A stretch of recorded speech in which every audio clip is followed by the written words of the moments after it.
ఈ సంకేతం ఈ సంకేతాలున్నాయి కదా! ఇప్పుడు మనం చూసిన అనేక రకరకాల సంకేతాలతోటే కదా మనం ఆహ్, మన జీవితాలు గడుపుతున్నాం అనమాట. అందుకని ఈ సంకేతం యథార్థమైనది కాదు. మాటల్లో చిక్కుకోవద్దు. అలాగే ఇప్పుడు మనం మాటల్లోనే చిక్కుకుపోయాం కదా! దైవమని, చూసారా? మహాత్ములని, ఇంకా ఇంకా చాలా చెప్పుకుంటాం కదా! పవిత్రమని, వాళ్ళు ఏదైతే రచన చేశారో ఆ పదాల్లో అక్కడ చిక్కుపడిపోయి ఉన్నాం అంటున్నాడీయన. అందుకని మీకు మీరే తెలుసుకోవాల్సింది కాబట్టి, ఇప్పుడు వేటిలో అయితే మీరు సిక్కుపడిపోయారో, ఇది కొంచెం పక్కకి పెట్టి ఆయనంటున్నాడు, పూర్తిగా ఇవన్నీ మీకు మీరే తొలగించుకొని, ఈ సంకేతాల నుండి బయటపడటం కావాలిప్పుడు. అందుకని ఈ భావాల్ని బయటపడటం ఎంతో కష్టమవుతుంది కాబట్టి, ఇక్కడ కొన్ని మాటలు వాడవలసొస్తుందనమాట. ఇక్కడ కొన్ని ఈ మాటలు వాస్తవం కాదు. ఇది కూడా మనం ఇక్కడ వాడే పదాలను కూడా మనం జాగ్రత్తగా చూడవలసి ఉంటుందనమాట.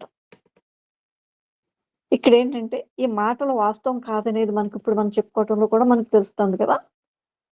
ఇలా మనం తెలుసుకోగలిగితే, ఈ ప్రశ్నలోకి మనం జాగ్రత్తగా ఎంతో లోతుకి వెళ్ళటం ప్రారంభిస్తాం అనమాట.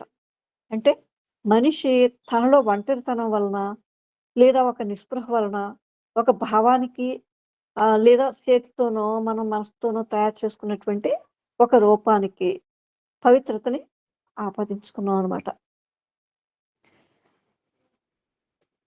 ఇదంతా మీకు మీరు తెలుసుకుంటే, మీకు పూర్తిగా అది ఆహ్, దాని సారాంశం ఏంటో మీరు గుర్తుపట్టేసుకోగలుగుతారు. ఇక్కడ చూడండి, మతాలు రకరకాల మతాలున్నాయి. ఇప్పుడు క్రైస్తవ మతం ఉంది. ఒక క్రైస్తవుడు, లేదా ఒక హిందువు, లేదా ఒక బౌద్ధుడు. వాళ్ళు ఆహ్, ఎందరో వాళ్ళ యొక్క ఊహారూపాల్ని తయారు చేసుకున్నారు. ఈ ఊహారూపమే మనకి అసాధారణమైన ప్రాధాన్యతని సంతరించేసుకుంది. ఇది కూడా తెలియట్లేదు మనకి. అలాగే ఈ ఊహారూపానికి ఒక పవిత్రతను ఆపాదించాం. ఎప్పుడో జరిగిపోయిందది. అలా వాటితోటే మనం కూడా జీవిస్తున్నాం అనమాట. అయితే ఇప్పుడది కాదని తెలిసింది కాబట్టి, మనం దాన్ని తొలగించగలమా? మాటల్లో తొలగించటం కాదు. లేదా ఒక సిద్ధాంతపరంగా తొలగించటం కాదు.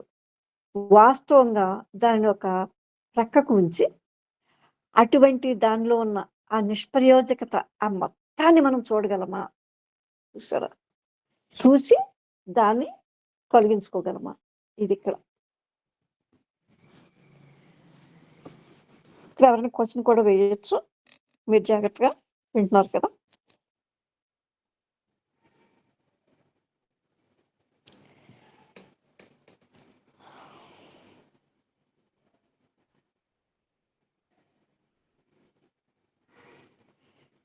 ఇక్కడ చూడండి. ఈ నిష్ప్రయోజకతని మొత్తాన్ని మనం చూడటంతో ఒకవేళ తొలగించగలమేమో. అప్పుడు మనం అప్పుడు ప్రశ్న ఆరంభించగలం. కానీ సమాధానం చెప్పేవాళ్ళు ఎవ్వరు అక్కడ ఉండరు ఇంక మీకు. మనం వేసుకునే ఏ మౌలికమైన ప్రశ్నకైనా సరే ఎవ్వరు కూడా సమాధానం చెప్పలేరు. ఇది కూడా మీరు జాగ్రత్తగా గమనించాలి. మనం వేసుకునే ప్రశ్న ఎటువంటిది? ఒక మౌలికమైనది. అంటే ఆ ప్రశ్నకి ఇంకా సమాధానం లేదు. క్వెషన్‌లోనే ఆ క్వెషన్ చూస్తా ఉంటేనే మీకు వచ్చేస్తుంది. ఇంక సమాధానం దానికేముండవు. చివరికి మనం చెప్పలేం. కాబట్టి మనం చేయగలిగిందేమిటంటే ప్రశ్న వేయటం ఒక్కటే ఉందనమాట. ఆ ప్రశ్న బాగా వేడెక్కనీయటం. ఆ ప్రశ్నను అలా ముందుకి కదలనీయటం. ఆ ప్రశ్నను వెంబడించే శక్తి. ఈ శక్తి మనకి మొదటి నుండి ఖచ్చితంగా మనకి ఉండాలనమాట. శక్తి మొదటి నుండి ఉండాలి. తనకుండాలి. అంటే ఆ మనుగడకున్నదేది అంటే ఆ గుర్తొకటుంది. ఒక సంకేతం ఉంది కదా మన దగ్గర.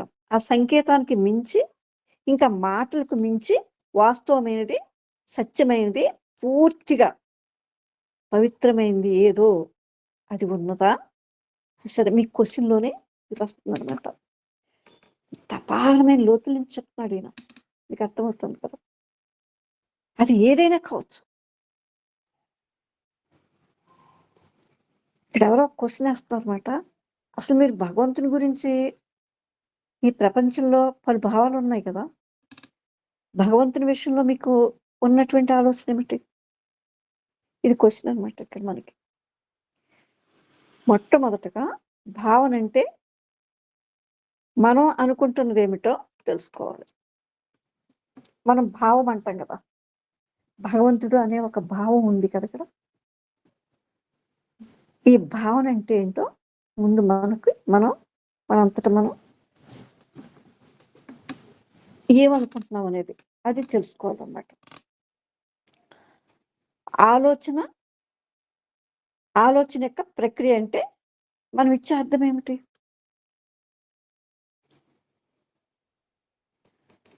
ఎందుకంటే ఒక భావం ఉంది కదా! ఈ భావన రూపొందించేటప్పుడు ఒక భావం లెగిస్తుంది. ఆ భావం ఒక రూపాన్ని తీసుకొచ్చేదానికి ముందు అంటే భగవంతుడు అన్నప్పుడు ఆ సూత్రం లేదా ఆ భావన ఆయన ఏమంటున్నాడంటే, నువ్వు నీకొక భావం లేసింది. ఆ భావానికి ఒక రూపాన్ని తీసుకొస్తున్నావు కదా! ఆ రూపం ఏంటి? భగవంతుడు అనేటువంటి ఒక రూపాన్ని తీసుకొస్తున్నావు.